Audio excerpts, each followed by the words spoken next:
Warhawks, good morning, good afternoon, good evening. I am Colonel Gavin Marks, and I am here with the Command Chief, Chief Master Sgt. Brian Thomas. We thought we'd take a few moments to just address you en masse and talk to you about some things, obviously, that are on our mind, namely COVID-19 and our response to it. Chief?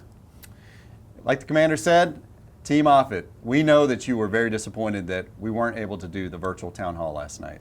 As many of you saw on our official Facebook page, we did go into a tornado watch. Yep. And the commander and I felt out of an abundance of caution that we really needed to not do that event to afford people the opportunity to be with their families.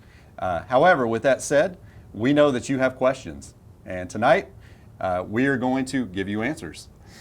So I will tell you, since this began, we have been focused principally on 3 lines of effort or 3 priorities. The first one is we want to stop the spread. We want to try to be aggressive as possible so that we can flatten this curve and limit both when the peak of exposure happens as well as the magnitude of that peak. The second thing we want to do is we want to try our best to salvage and preserve mission. It goes hand in hand with that first priority. We want to do everything that we can to protect our people so that should our nation call on us, we are able to answer and answer mightily. And then that last priority and that last line of effort is strategic communication. We want to spew truth data as much as we possibly can, as often as we possibly can, to combat rumor, to make sure that we feed you with the right information, the most accurate information, as often as you need so that you can make informed decisions for you and your family as well. Chief? So we've taken some of the questions that have either come into my inbox, to the commander's inbox, that have come in through various sources to PA. And tonight, we're going to answer some of the questions that have been asked. Clearly, we won't be able to get to all the questions, but I will tell you that we still have plans to do a virtual town hall, likely next week, and we will get that advertised out on Facebook. Can't wait. Can't wait. So without further ado, let's go ahead and start with the first question. Maintainers at the Binney Davis Maintenance Facility have been without running water for a year now. Until this week, they could access the field house to use their restroom facilities. So what are your plans to ensure those workers have the ability to follow precautionary guidance put out by the CDC to limit the virus's spread? So, that's a very good question, and I will agree that the Binney Davis has been undergoing a lot of repairs over the last year as a result of the flood, which happened, roughly speaking, about a year ago at this point.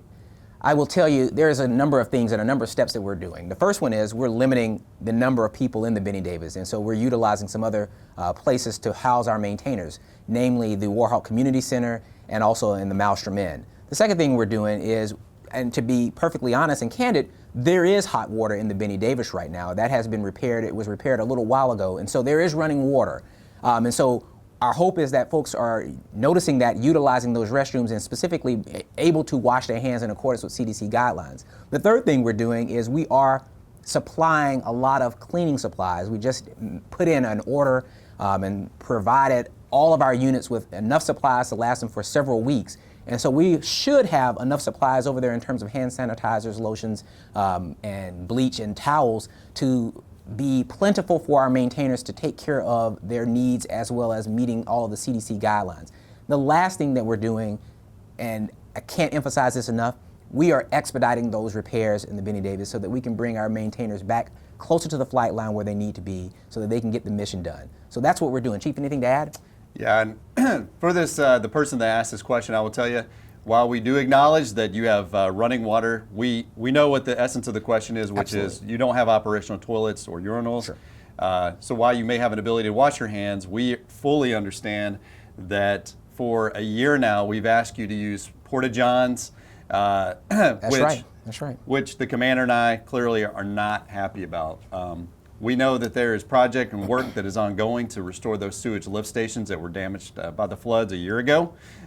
Thank you for that question, and the commander and I will double down even more on trying to expedite the repairs of the sewage lift station. We're moving fast. We're moving at the speed of heat right now to get that place repaired as quickly as possible. We are. Since we all share the same restrooms and those facilities are cleaned twice a week by Goodwill, has there been any communication about increasing the frequency of cleanings in those areas? There absolutely has been. In fact, there's been a lot of communication from the top down. In fact, I think it was Air Force Installation Management's command that In fact, there has been a lot of communication from the highest levels of our Air Force that gave us the flexibility to be able to take a look at some of our contracts and express some greater needs with respect to contextually what's going on right now with COVID-19. And so we are definitely taking a look at that. We've talked to our contracting squadron to see if there are ways that we can modify contracts to address the current needs for our base population. Chief?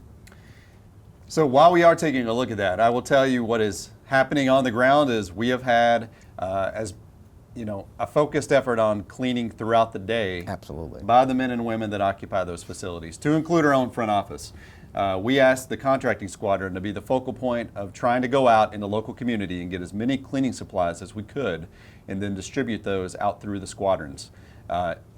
In our own wing staff headquarters and in the wing building, we're wiping down doorknobs, we're taking precautionary steps, we're spraying down our desks. Absolutely. And while certainly with those restroom services, we're trying to take a look at how we might in critical areas increase the frequency of cleaning, the fact of the matter remains that that is being done very frequently by a lot of the work centers, and that began well over a week and a half ago. As more individuals have contact with known or suspected cases of COVID-19, what will be the result when crews return to fly and another individual is showing symptoms or has had contact with the potential carrier of the virus on a different sortie?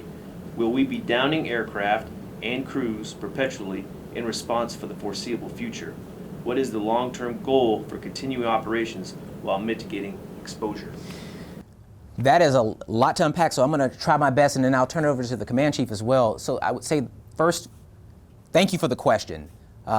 We are taking a look at long-term implications right now, and so I've asked the team over the course of the next 5 days, next week, to take a hard look at what the 55th Wing would look like in a mission essential posture. That will affect all aspects of our mission, from the contracting squadron to security forces to the LRS to our operations group and maintenance group. With that being said, we are still trying our very, very best to adhere to CDC guidelines. And so with that being the case, one of the things that we are trying to do is to tell folks, if you are sick or you feel sick, to quarantine yourself, to self-quarantine yourself for a period of time. If you are showing any types of symptoms, to do the same. Now, if you are coming in contact with someone that potentially has symptoms or potentially has COVID-19, right now, according to the CDC guidelines, you don't need to self-quarantine yourself unless they are positively identified, it has been positively confirmed that they have COVID-19. And so we are trying to stress that. It does not hurt necessarily to be conservative, but we are not at this point mandating that because you were around someone that potentially has it, that you need to go into quarantine yourself until the test results come back and they are confirmed positively. Chief, that was a lot. That is a lot. That was a lot. So we have directed both the operations group and the maintenance group to take extra precautions in terms of how we sanitize and clean the aircraft, both post-mission as well as pre-mission. Absolutely. We have directed resources towards the operations group, specifically the flying squadrons, that after they land, to wipe off all of the keyboards and all of the different mission equipment that we have a lot of people touching, as well as for our maintainers prior to crew show, doing another look over and another clean of those critical areas where the crew is going to be touching. And everything else, sir, I think you covered. Well, and I'll also say this. Another way to combat it is we are curtailing some of our sorties as well, some of our training sorties, because in this particular day and age, given everything that's going on, we want to try to fly as much as necessary to train our pilots, to train our air crew, but at the same time, limit exposure to the maximum extent possible. And so some of our sorties that we would have maybe flown a month ago, we are not flying right now as a result of what's going on. Are active duty members allowed to go on health-related official travel to a medical facility outside of the 75-mile limit? An example would be if a facility is 2 hours away, specializes in a specific needed service, member has active referral for that location, and member has historically been attending the facility for the needed service. Great question. So for an active duty service member that is got to go, I'll just use locally here, to go to the Mayo Clinic as an example, because that is where they need to go get treatment. That is excluded from the current stop movement travel ban. and it's specifically laid out that as acceptable travel. Now, there are some differences as related to family members, and I know, sir, we've done some ETPs. Can you talk a little bit about that? So, absolutely, Chief. We have laid out in policy 75 miles from Offutt Air Force Base as our local area. Outside of that local area, in order to go on leave, you would need an exception to policy. Right now, the Department of Defense is authorizing exceptions to policy under 3 categories: leave for mission essential purposes, for humanitarian purposes, and for hardships. The Secretary of the Air Force owns that authority, but has delegated that authority down to the first general officer in the chain for approval, and we have been, under certain circumstances, very successful in seeking that approval. Thank you for the question. Thank you very much. With schools being closed for potentially 6 to 8 weeks, will students be able to move on to the next grade next year, or will they have to repeat their current grade? And if a decision is made to continue through the summer, how does that impact families' PCSing? Chief. Today, I was having a discussion with some local leaders here in Bellevue, and specifically, we were talking about schools and how it was going to impact the families.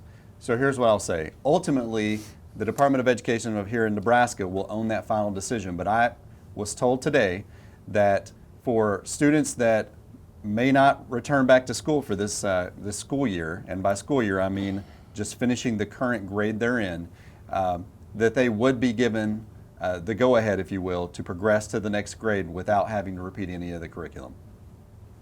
That's good news. That's very good news. There have been rumors about schools closing potentially for the rest of the year. In this instance, does the base have contingency measures in regards to aiding families in childcare and providing curriculum for school-aged children? So I will tell you that is certainly something, number one, it's a great question. It's a fabulous question, and it's something that we are definitely taking a look at throughout the course of this upcoming week. As I mentioned earlier, we are taking kind of a tactical pause to assess a lot of different things. It was just yesterday that the governor announced that schools would be closed at a minimum until 30 April. And so we need to take that information in, we need to assess it and understand what that will mean for operations going forward. And so we will definitely take a closer look at that and determine if there are things that we can do on the installation that can assist families. Chief, anything to add? So as a parent that has both a kindergartner and a third grader that is currently not going to be going back to school next week, who attend Peter Sarpy, here's what I'll tell you and the audience at large. We are certainly taking a look at where we might be able to, increase some, and I say capacity, I mean a small amount of capacity, because our CDCs in Houston are already operating at nearly a 100% capacity with waiting lists.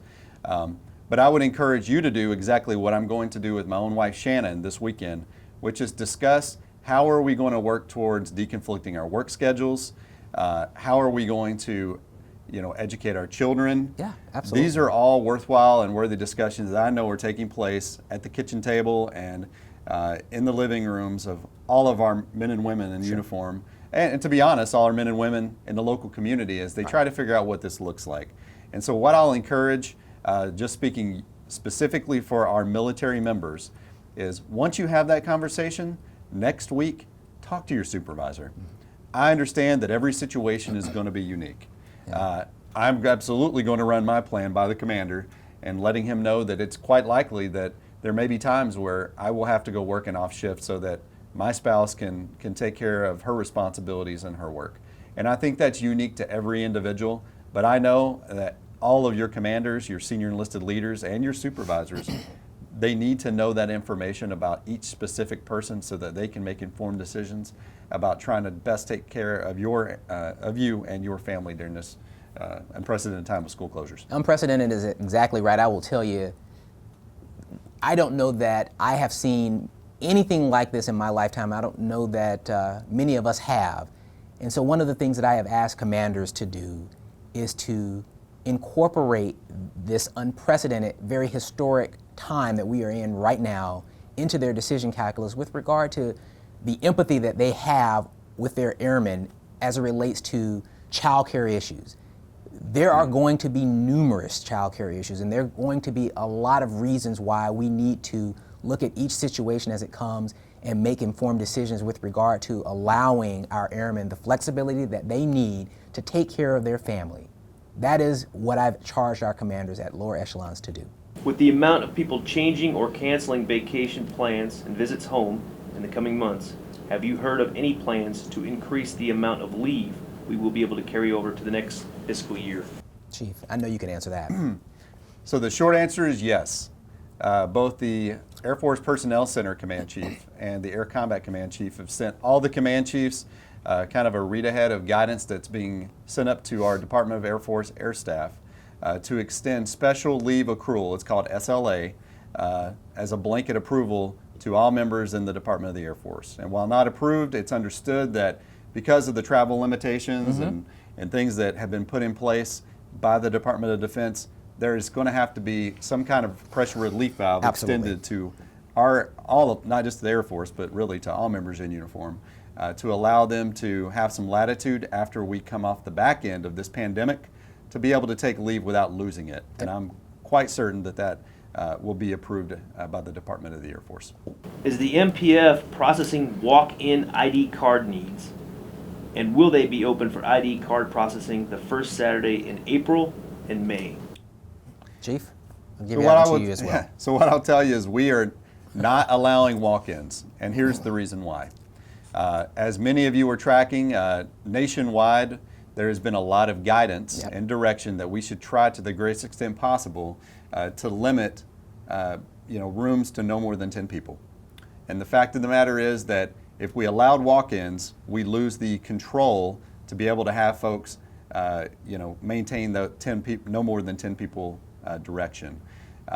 In Nebraska, I will tell you that today was unseasonably cold. Yes, it was. And I would not want anybody, a retiree, one of our military family members, or an active duty service member or civilian, to have to stand outside and for social distancing purposes in weather that was with a wind chill today of 2 degrees. And so we have gone to an appointment only, which is published on both the Offutt FSS Facebook page, our main Offutt Air Force Base webpage, as well as our main page for Offutt Air Force Base, where members can call in and they are taking appointments to be able to do that. As it pertains to the service that we offer on Saturdays, that is something we're going to take a look at next week. Yep. Because we know that we owe not just the person that asked the question, but really all the folks that we service as patrons on our fantastic FSS. We owe that with enough advance warning that if we're not going to do something or we're going to deviate from a service we've previously offered, that we give you enough notice to know that so you can call and make a proper appointment. Sir, anything on that? No, you home run. Last question. Got it. We have some students that are TDY to Offutt. Will they be delayed returning to their home station once they have completed their training if it is outside of the United States? We're taking a look at it on a case-by-case basis. A lot of it depends on where they are going back to and the rules associated with the particular country that they're going to be going back to. But I would tell you right now, our hope is that when the individuals conclude their TDY, that we're able to return them back home in an expeditious manner. Yep. So I'm going to, for all our legal professionals out there, I'm going to say it depends. And what I mean by it depends are, for members that were TDY here prior to the travel ban, if your home station is in a level 3 country as classified by the CDC, Center for Disease Control, and the World Health Organization, you will likely not be allowed to go back until that travel ban is lifted. However, if you are stationed overseas at a level 2 country, then there can be waivers that are submitted to allow you to go back, as the commander alluded to in a previous question, that would be submitted by the chain of command to go up to the first 1-star level of approval for you to be allowed to travel back to your home station, wherever that happens to be overseas. Yeah, it really, at the end of the day, is going to depend on whether you're talking level 3 country or level 2 country, and those lists are out there. They're on the CDC website, and certainly the supervisor or the person that is in charge of the course can provide that information as well. But again, our absolute hope is that by the time the TDY is concluded, we are able to get you back as quickly as we possibly can. The rules are changing every single day, and hopefully at some point down the road, there may be some type of reprieve to allow for an expeditious return. All right, so sir, as we wrap this up, if you're fine with it, I'm going to just kind of provide some closing thoughts and then kick it over to you for some final remarks. I think that's an outstanding idea. So there's certainly some information and some key points that I want the broader audience here that, not just here on Offutt Air Force Base, but in the local community as well to understand. Number one, as of the filming and taping of this Q&A session, what I want to say is we do not have any confirmed case of COVID-19 on Offutt Air Force Base. I know a lot of people, I've seen a lot of social media chatter about that. I can tell you unequivocally, as far as a confirmed case, we do not have that here at Offutt Air Force Base. Secondly, what I will tell you is I know and I have seen, both I've read and you have called me, and you have told me you are frustrated about the amount of wait time and some of the direction that is being given by our fantastic medical group. And here's what I'll say to that. Our medical group is doing a fantastic job of trying their best to screen patients, give sound, prudent medical advice that is in concert and in coordination with what is being given and directed by the Center for Disease Control, the state of Nebraska, and really our country at large. So what can you expect? Well, as we've kind of previously put out, if you have a fever that's 100.4 or greater, if you have a cough, and if you have some type of respiratory distress or you are an at-risk population with an autoimmune disease, there is a whole host and litany of specific medical conditions. If you find that you are experiencing this, call the providers and know that they are going to use their best judgment on whether to bring you in and administer a COVID-19 test to confirm or deny, if you will, that you have COVID-19. But based on your age and the situation and details you give our medical professionals, it is very likely that whether you call our number or you call a number that has been provided on our website in the local community, you will be told to self-isolate and monitor your symptoms. What I want to assure everybody that's listening to this video or watching this video later is that is completely in line with the current medical guidance that we have. We do not have the test yet as a nation to be able to test every person that believes that they might have COVID-19. So I know there's a lot of frustration out there, but what I will tell you is that our medical group and our medical professionals are doing an absolutely fantastic job of trying their best to test people that meet the criteria as defined by the CDC and to give sound medical advice to stay home and self-quarantine and isolate. And so, sir, that would be one of my key takeaway messages. The second is to let folks know that we acknowledge there are a lot of hardships out there. Clearly with the guidance that has been given out nationally as well as the state of Nebraska, we know that that is having broad ranging and wide-ranging effects on local businesses, on local services and offerings that I myself enjoy. Zoo, Children's Museum, Fontenelle Forest, and a lot of these other places that we know you as family members go and visit. We also know that some of the travel restrictions have imposed financial hardships. The commander and I know he'll probably add to this, but we are exploring every avenue that we have available to us to be able to try to lessen some of that financial burden and hardship that our airmen are experiencing, whether that's allowing airmen to stay home so their spouse can go to work, whether or not that's seeking reimbursement for travel that was caused when we had to bring you back last weekend off leave that was out of the local area. My bottom line to you is that your commander, Colonel Marks, if you're in the fighting 55th, and me as your command chief are committed to working with you to try to mitigate as much of that hardship as we possibly can. And we'd certainly appreciate your understanding. Boss, over to you. So I won't reattack anything that you've said. I will just say this to everyone. First, my priorities remain stopping the spread, and for that, we are going to take action as a wing and as an installation, but I need your help as well. And by that I mean I need you to perform a role with respect to prevention. I need you to adhere to CDC guidelines with respect to washing your hands. Let's all stop touching our face. Let's maybe use the elbow bump that we've started doing and everything. And also, let's remember, if we're feeling ill, let's go ahead and take it upon ourselves to isolate ourselves, if you will. Not necessarily isolation per se, but let's get away from everyone so that we can protect our force, so that we can protect our people, so that we can ensure that we do our part to stop the spread. That's number one. Number two, we are going to do everything that we can while we are protecting our people to preserve our mission so that when the nation calls on us, if the nation calls on us, we are able to perform as she expects, as you expect. And the last thing I'll say on that is we are going to communicate as often as we possibly can, and we are never going to hide any information from you. We are going to be as transparent with the information as we possibly can be with regard to what the current status of Offutt Air Force Base and the personnel on Offutt Air Force Base is. I will tell you, as a father and as a husband, I am concerned just like you are, just like the chief is as well, with regard to all that I read, with regard to all that I see and hear. Trust me when I tell you, I care about you, I care about your family, I care about this installation as well. And we are going to do everything that we can to protect it, to protect you, and to protect the mission of Offutt Air Force Base. And with that, ladies and gentlemen, please continue to send us emails, please continue to send us private messages, please continue to follow us on Facebook, please continue to look at our website for updates on status, and please continue to know that world class is our standard. Thank you very much. Have a good night, everybody.